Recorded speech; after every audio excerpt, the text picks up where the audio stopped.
For decades, the American dream was built on a simple foundation: the ability to own a home and build wealth for your family.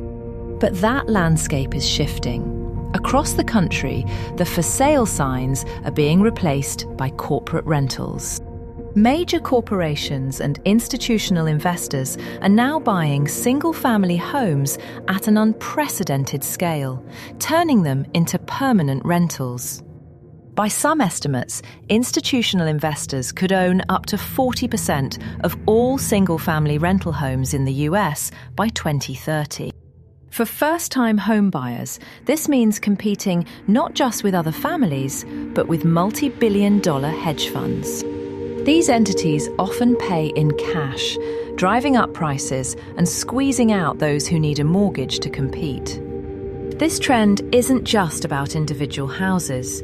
It's about the very fabric of our communities and who has a stake in them.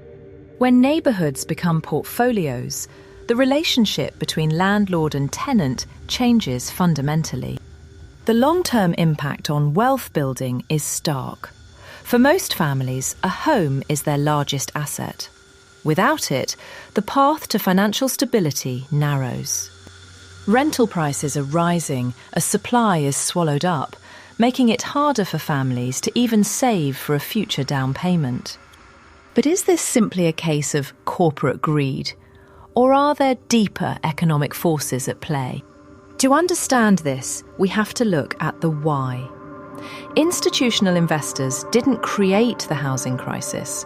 They are responding to its conditions.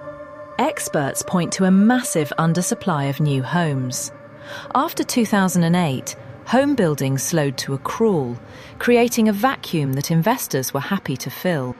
When supply is constrained, the value of existing homes becomes a guaranteed return for those with the capital to buy them.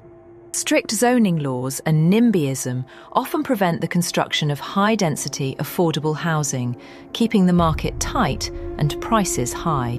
Add in fluctuating interest rates and global economic uncertainty, and residential real estate becomes a safe haven for big money.